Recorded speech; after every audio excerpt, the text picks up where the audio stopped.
Hello everyone. So today we have day 12 out of 15 for the league's reveal. We are coming in close, so there are 3 more reveals after today. It's a pretty late reveal, all things considered, especially since we had combat masteries like 2 days ago. But yeah, there will be spoilers in this one, of course, as per usual. So let's get right into it. I have a nice little graphic here, Relic Passives, but I'll have to move myself up, so we're gonna switch it around this time. We have Relic Passives. It's basically just what happens whenever you move up in leagues. There is a distinction here. We have brand new combat masteries that is separate from all of this stuff.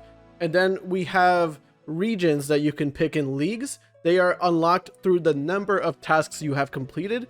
And then we have relics, which are these things. And the tier of relic that you're on, tiers 1 through 7 in this case, are unlocked through league points, and each league tasks have different amount of points depending on their classifications for how difficult they are or how long they take. So that's what we're looking on now, are the things you get at each relic tier based on the amount of points you unlock as you progress through the leagues. So for tier 1, whenever you get your first relic, league's XP multipliers is 5x. Also, I want to note that you get tier 1 when you log in. That's how it works. So you start at this. League's XP multiplier is 5x. Great.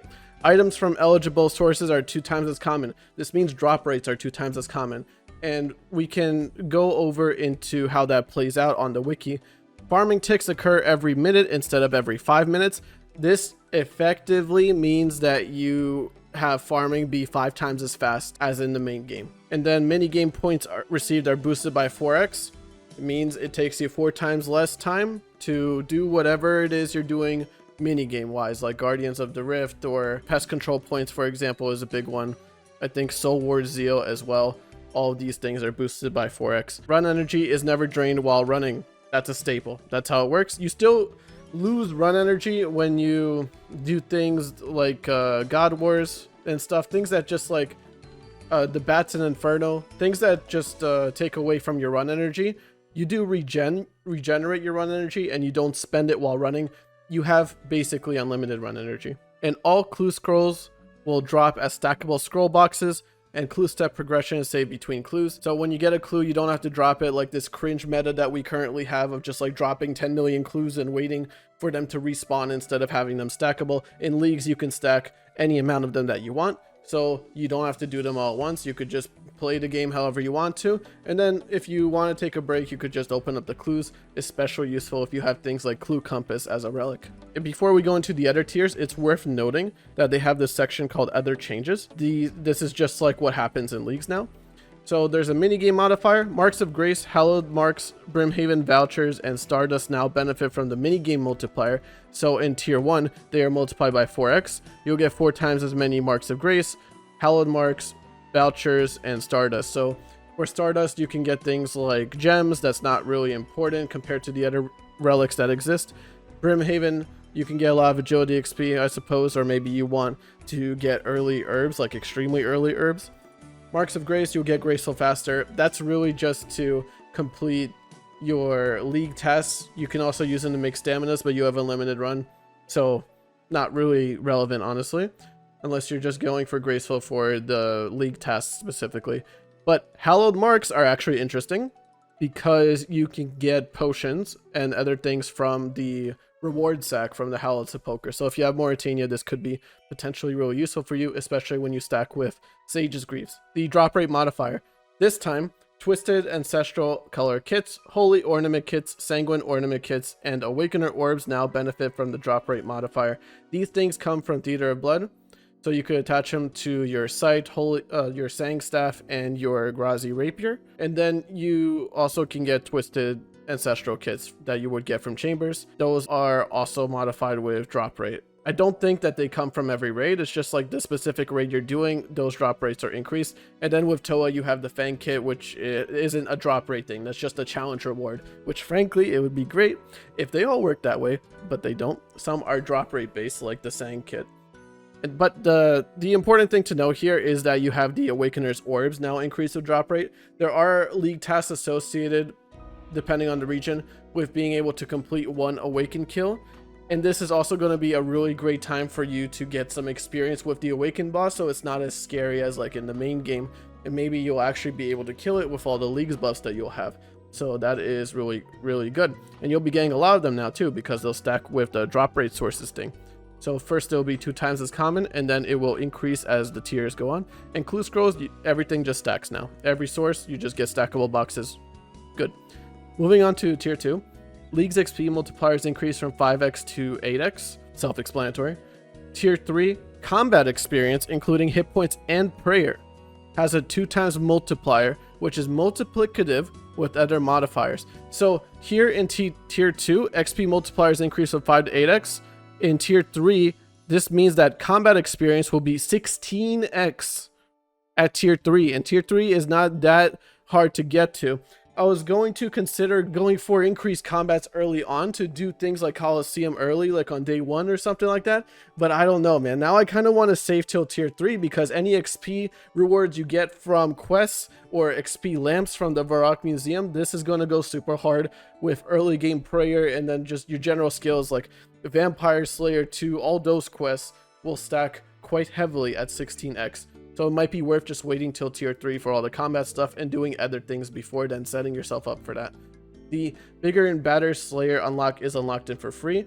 This is good. I think this is superiors. Yeah, so you don't have to spend points to unlock superiors, you just get them. Slayer points are 5 times from tasks, and you aren't required to complete 5 tasks before earning points.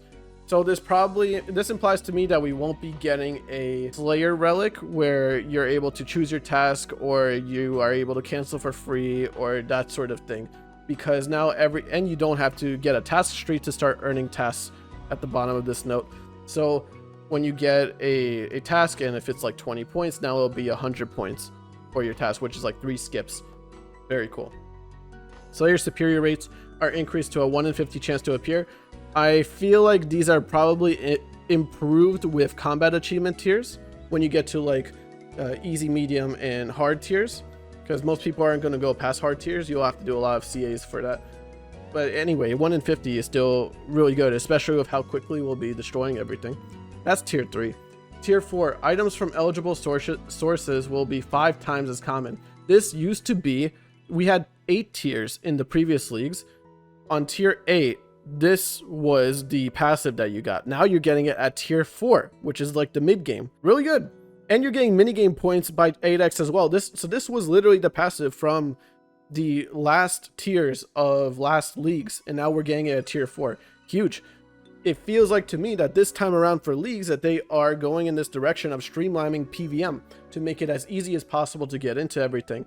I'm a huge supporter, not too much of a fan of scaling, sorry not sorry, so I'm really glad to see this type of stuff. Then we're going into tier 5. League's XP multipliers increase from 8x to 12x. This means that your combat experience will go from 16x to 24 times. Massive. If you're not already maxed at tier 5, you will be.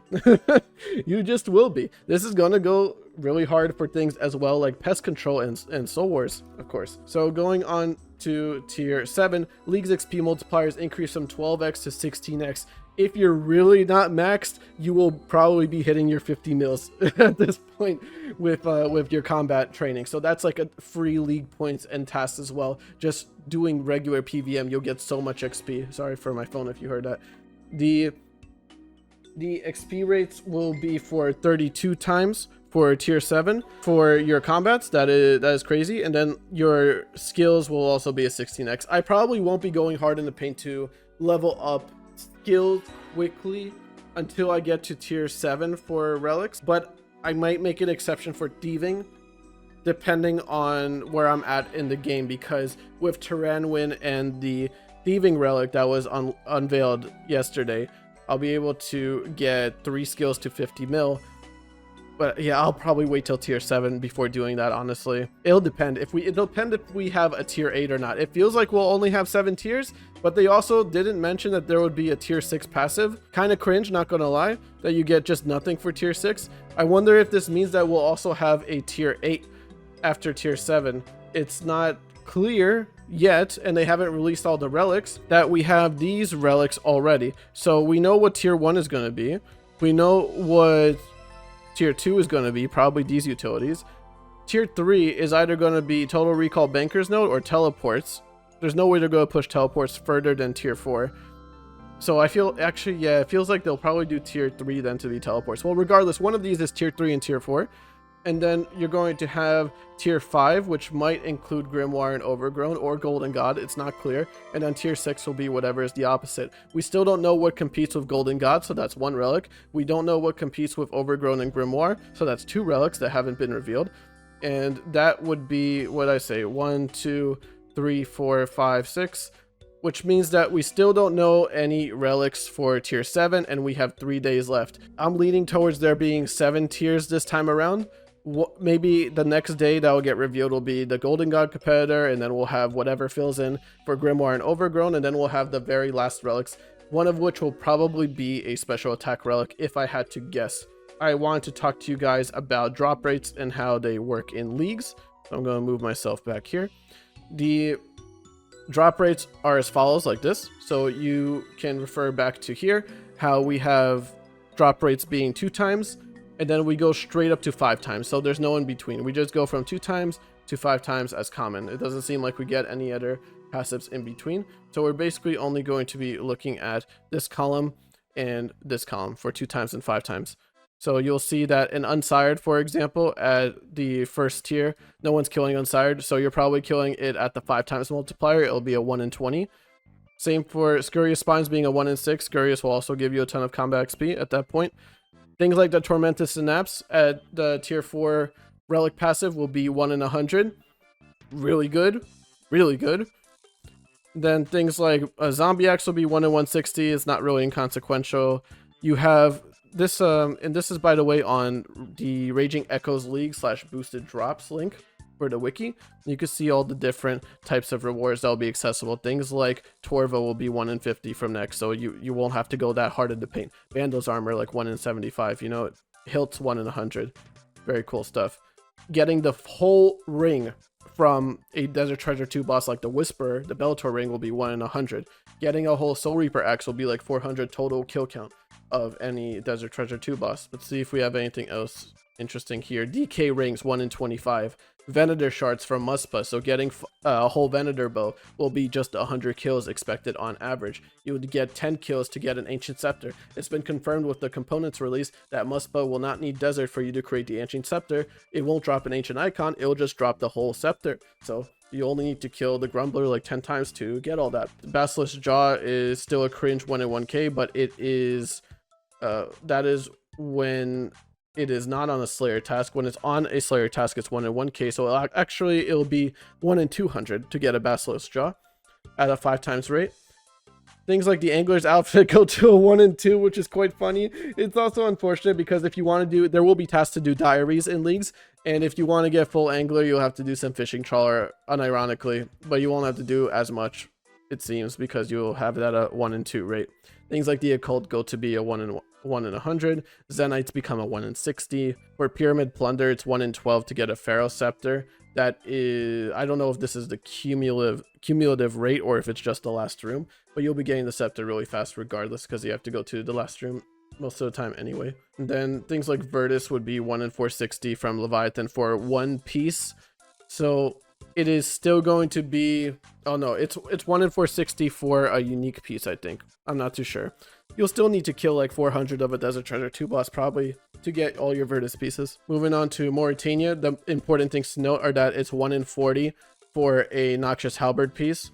So you'll be able to get your Noxious Halberd within 1 task most likely. Things like the Nightmare drop rates are also really good. 1 in 70 for any piece, or 1 in 80 for any staff. The Black Mask goes to being a 1 in 100. No one likes killing cave horrors, so that's a good W for everyone. The Rancor will be like 120 kills, so 1 task of Araxor, and you will have everything you need from that boss in 1 task, unless you're going for the Trimmed Silver Amulet for some reason. And then you have the Orbs from Nightmare being 1 in 160, also very good. And then going on to Tyranwin, we'll have 1 in 10 to get yourself a Crystal Armor Seed and Crystal Weapon Seed. Corrupted Gauntlet versus Gauntlet. So for CG, you should be doing Corrupted Gauntlet, especially with the League modifiers. There's very little reason to do the normal gauntlet. We have passives for all of our masteries to reduce the amount of damage that we take and increase the amount of accuracy to whatever we're fighting. You should probably only be doing Corrupted Gauntlet. You'll get a 1 in 10 rate for an armor piece. You don't even have to do that many. That's very good, especially considering that after you do the gauntlet the first time, you'll be able to fight the Echo Boss, and the Echo Boss doesn't require a prep phase, so you're just killing the boss over and over again. You'll be able to get full crystal extremely quickly, which is the main perk of the Echo Boss as well. Crystal tool seeds are fast. Getting a Tansfang like a blowpipe is 100 Zolras, which is also really good, and it's 100 Zolras to be expected to complete all the uniques of Zolra too. Also really good. The enhanced teleport seeds from pickpocketing elves, that is 1 in 200. That's a big one for me because I plan on using the thieving relic. And the enhanced weapon C goes to be a 1 in 400 from the gauntlet. However, if you're going for Bofa from CG, it'll be a 1 in 80, so only 80 CGs. And once again, that's basically the same as like 80 bosses, not 80 gauntlets, because you could just fight the boss right away. It's going to be very quick. Wilderness things, Void Waker pieces are 1 in 72. That's very cool. Everything else not that interesting. Dragon Pickaxe is 1 in 50. It's also pretty neat. The Wildy weapons is something else that's worth noting. The Wilderness weapons off task would be 1 in 3k, but on task, I think they are a lot more common, like 1 in 100 or something Scold on task. Something like that. You should basically be doing revs on task, in my opinion. For Corp, 800 kills to get an Ellie. That's still a lot. Not gonna lie, that's a lot of kills, but it's not like 4,000.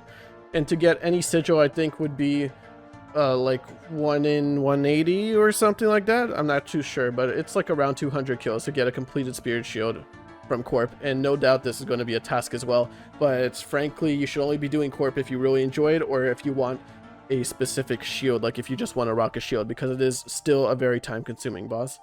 Going over to Karen. Chambers, I can't possibly tell you what the rates will be on that. Just know that it'll be pretty common to get a purple. Going on to the Dragon Hunter Lance, it'll be a 1 in 200, and Ferocious Gloves will be a 1 in 100. So you might be able to complete all the Hydra uniques within one task. Maybe you'll have to use a Slaughter Bracelet or get a second task. That'll be very quick regardless though. Varlamore, this is a big one for me. The Dragon Hunter Wand goes to 1 in 40. To get a specific reward from moons is 1 in 44. That's kind of nuts. I wonder how that works. Wait, I'm gonna skip ahead here just to figure this out. Oh wow, this is so good. So it looks like, according to the wiki, that the expected rate to get one of these things is 1 in 224, which makes me feel like you should be completing all of moons, assuming you never roll a duplicate item. Let's say you finish an armor set, and assuming that you don't roll back into the armor set, and if you kill all 3 bosses, you should be able to do moons within 200 something chests. And here it's 44, so I'm thinking like between 50 to 100 chests realistically for moons to be able to completely finish it, which is very quick, very good for me. Sulfur Blaze 1 in 70, that's gonna be fast too. The Teku Salamander is like a funny rainbow salamander, that's a neat one. 200 kills for that. 200 kills for the Ultra Ring from Vardorvis, also massive. And then for the bottom, we have the Colosseum unique. So it looks like it'll be about 20 Colosseums in order to get the Ralos and the Echo Boots. And then it might be a bit longer to get yourself a full set of Sunfire Fanatic. But yeah, that's like the overview of all the drop rates and how they affect your league experience. You can also look all this up on the wiki if you want to find the one that's particularly interesting for you. Small reveal today, really cool passives. This just makes the whole league's experience a lot more streamlined, a lot more friendlier. That's also why it only lasts for 8 weeks, and you don't have to know life to get a good experience from it, because you have all these passives available to you. You're going to be leveling up extremely quickly. It's going to be a good one. Looking forward to it. We have just 3 days left of reveals, and then leagues will be starting on this coming Wednesday. It's going to be massive. Looking forward to it. Let me know what you guys think, if this influences your choice at all. For me personally, this just changes a bit how I'll approach early game combat. I might be looking to hold it off until I get to the tier 3 passives in this leagues. But yeah, that's it for me. Hope you guys enjoyed. I'll see you tomorrow, and I'll see you later.